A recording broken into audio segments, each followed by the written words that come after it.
गौतम बुद्ध की धरती से प्रधानमंत्री नरेंद्र मोदी ने पूरी दुनिया को संदेश दिया कि भारत कुछ बड़ा करने वाला है। आतंकवाद के खात्मे के लिए भारत कुछ बड़ी प्लानिंग में है।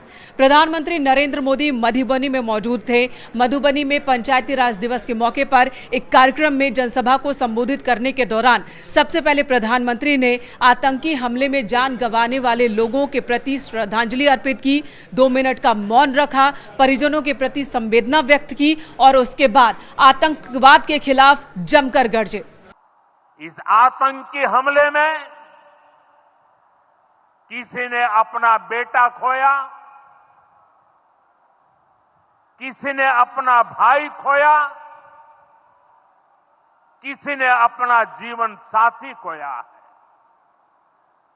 उनमें से कोई बांग्ला बोलता था, कोई कन्नड़ा बोलता था, कोई मराठी था, कोई ओडिया था, कोई गुजराती था, कोई यहां बिहार का लाल था।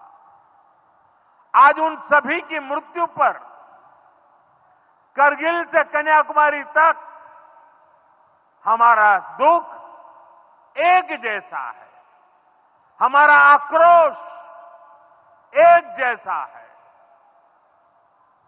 ये हमला सिर्फ निहत्थे पर्यटकों पर नहीं हुआ है, देश के दुश्मनों ने भारत की आत्मा पर हमला करने का दुस्साहस किया है। मैं बहुत स्पष्ट शब्दों में कहना चाहता हूं, जिन्होंने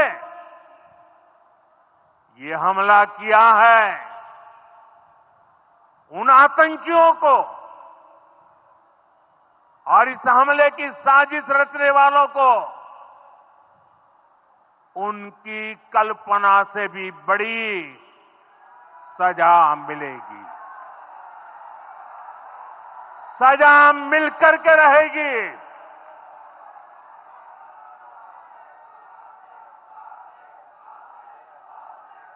अब आतंकियों की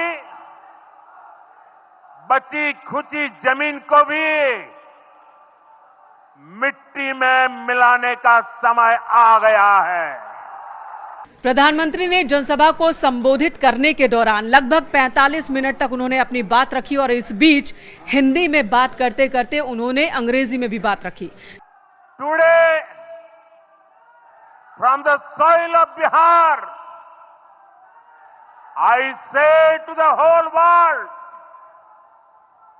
India will identify, track and punish every terrorist and their backers. We will pursue them to the ends of the earth. India's spirit will never be broken by terrorism. Terrorism will not go unpunished. Every effort will be made to ensure that justice is done. The entire nation is firm in this resolve. Everyone who believes in humanity is with us. I thank the people of various countries and their leaders who have stood with us in these times. Madhubani में प्रधानमंत्री नरेंद्र मोदी अपनी बात हिंदी में रख रहे थे, बिहारियों के बीच मौजूद थे और आमतौर पर वहां पर वो भोजपुरी में भी अपनी बात रखते हैं, लेकिन आज जब बात पहलगाम आतंकी हमले की हुई तो उन्होंने इंग्लिश में अपनी बात रखी और इसके पीछे का उद्देश्य यही समझा जा रहा है कि जब आतंकवाद को लेकर वो अपना संदेश दे रहे थे तो पूरी दुनिया सुने कि भारत इस वक्त क्या करने जा रहा है, भारत की सरकार क्या करने जा रही है और जो हमला कश्मीर में हुआ, पहलगाम में हुआ, उसे लेकर भारत की सरकार क्या सोच रही है, ये पूरी दुनिया सुने और समझे। प्रधानमंत्री ने साफ साफ कहा कि आतंकवाद का अब ये आखिरी वक्त आ गया है।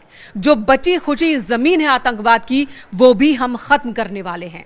और जब बात जमीन से होती है तो इशारा साफ तौर पर पीओके की तरफ होता है, क्योंकि पाकिस्तान इसी एरिया का इस्तेमाल आतंकियों को पनाह देने में, उन्हें ट्रेनिंग देने में और भारत के खिलाफ आतंक को बढ़ावा देने में करता है। तो क्या पीओके को लेकर भी कोई प्लानिंग हो गई है? प्रधानमंत्री का संकेत इस तरफ भी है और पूरी दुनिया को यह मैसेज है।